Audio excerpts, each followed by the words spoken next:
Good day, everybody. This is Menopause Taylor bringing you the state of menopause in the world today. And I'm just so glad you're joining me again. I am always here to teach you about menopause and all the things that affect it.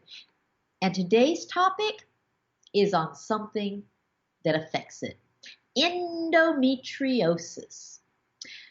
My education is unique in that it's sort of menopause university. It's not designed for jumping around and, learning everything in just any old order, because I am a very, very anal, neurotic, organized person, and I create a syllabus in just the right order to ensure the very best education for you. And so this broadcast is really the first of three on audio on endometriosis, and listening to these in order is going to be really actually critical to your understanding. So this broadcast is entitled, "What is Endometriosis?" And then the next one will be, "What is the effect of endometriosis on menopause?" And the next one will be, "Can you take HRT if you have endometriosis?" So even if you've heard the word endometriosis, and even if you've read about it, even if you've had it yourself, you should listen to this podcast, because I'm going to make endometriosis more understandable than you ever thought possible.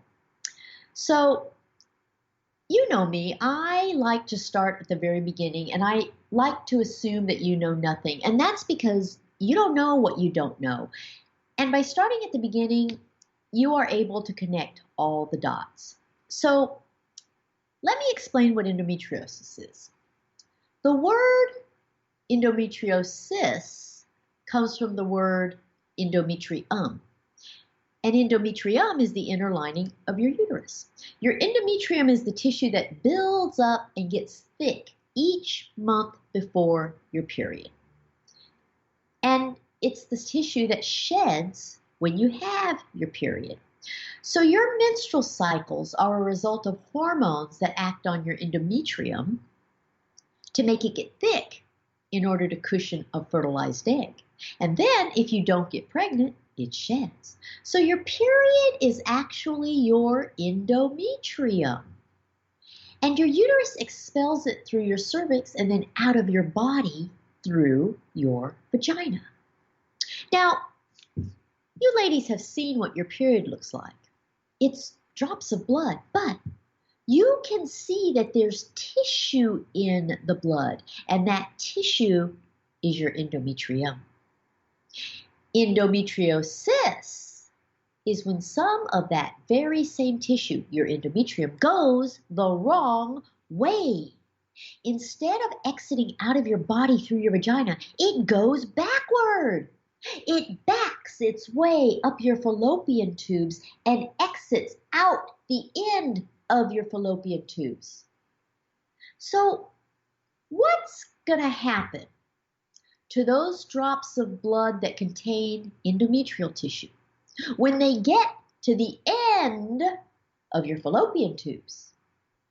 Well, they're going to drip out the end of your fallopian tubes and fall on to whatever is nearby. You know, your body is really, really incredible. Have you ever wondered how it is that the different parts of your body just know what to do without any effort on your part? Well, your endometrial tissue is programmed to be a cushion for a fertilized egg. You shed it from your uterus if you don't get pregnant. So once it gets outside your body, it dies because it has no purpose. But when it travels from your uterus up your fallopian tube and out into your pelvis in the wrong direction, it doesn't realize that its job is done. It thinks it's still supposed to form a cushion for a fertilized egg. So those drops of blood containing endometrial tissue implant wherever they fall. It's as if it says, "I'll just make this my new home. So it burrows into wherever it lands. And once it implants in that spot, it just goes on in its new location, doing the very same thing that it did in your uterus. Each month, it builds up and bleeds, builds up and bleeds. With this repeated building up and bleeding, the endometriosis implant can get bigger or bury deeper. So your endometrial tissue is programmed to build up and bleed no matter where it is in your body. It doesn't realize that it's no longer in your uterus. The fact is that it's still in your body. And as long as it's still in your body, it's going to build up and bleed. Now, your body is really smart. It knows when something just isn't quite right.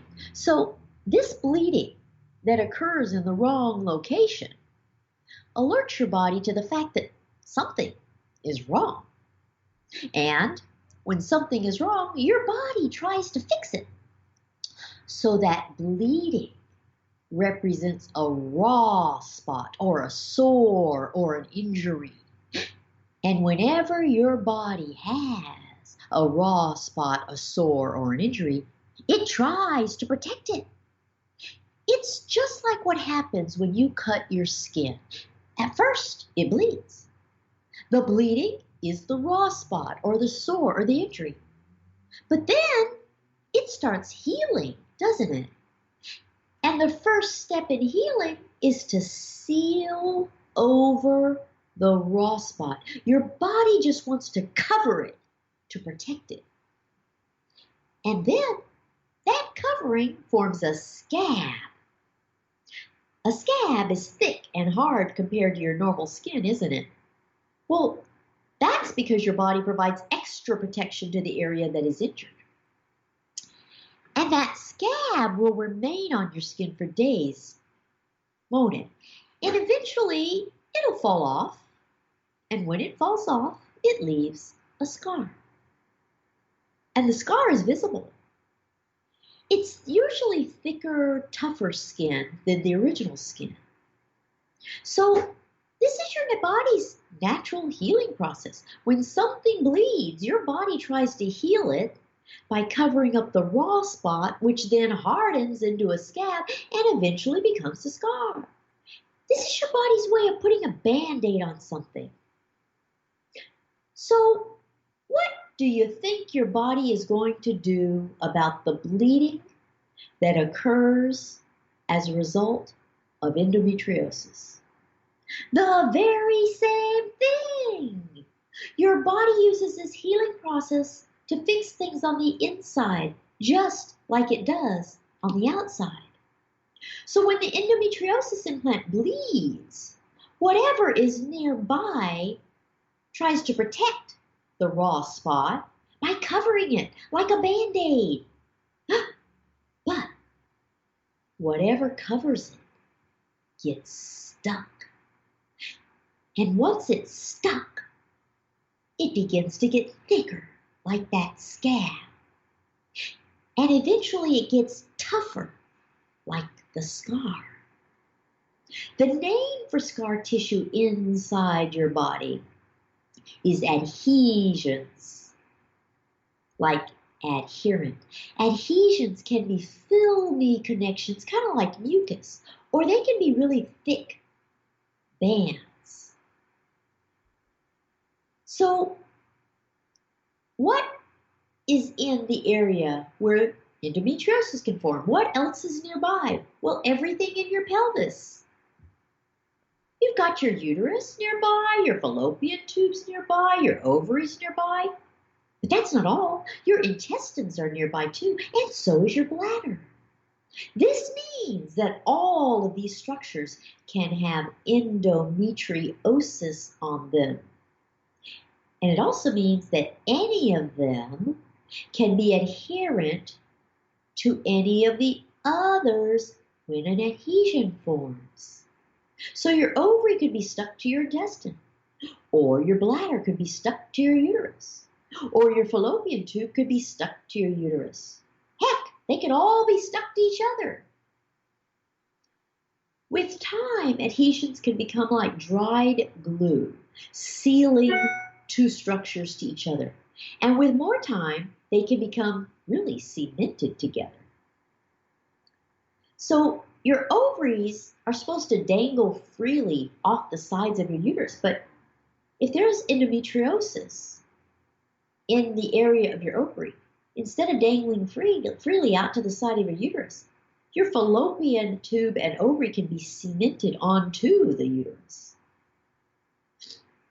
Another thing that can happen is that a lot of blood can collect in your ovary.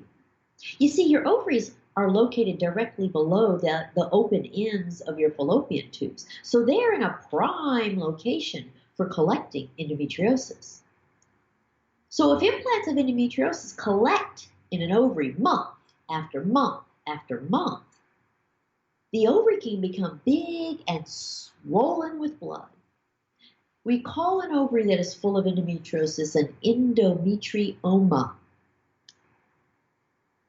Another possibility is for the endometriosis to actually bury into the muscular wall of your uterus.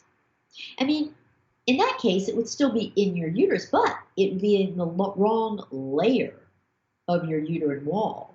It's supposed to be on the inner wall of your uterus, the part that sheds. It's not supposed to be inside the thickness of the wall. And if it's inside the thickness of the wall, it can't shed because it's buried in the muscular wall of your uterus. So it builds up and bleeds in the wrong layer. Now, there's a special name for endometriosis that is in the uterine wall. It's called adenomyosis. So endometriosis can really wreak havoc in your pelvis, all because a little endometrial tissue got confused, traveled the wrong way, and dripped into your pelvis. And once there, both the endometrial tissue and your body do exactly what they are destined to do. And the result is a bunch of cement-like scar tissue that plasters your organs together. Now, be sure you understand that endometriosis is not cancerous. It is not malignant. It is completely benign. It just causes a lot of chaos. So don't extrapolate and assume that endometriosis can turn into cancer. It doesn't do that. So who gets endometriosis? At the very beginning of this podcast, I started by saying that your hormones make your endometrium get thick and then shed each month. It's your cycle. Every time you don't get pregnant, your endometrium gets thick and then sheds. And it's all governed by your hormones.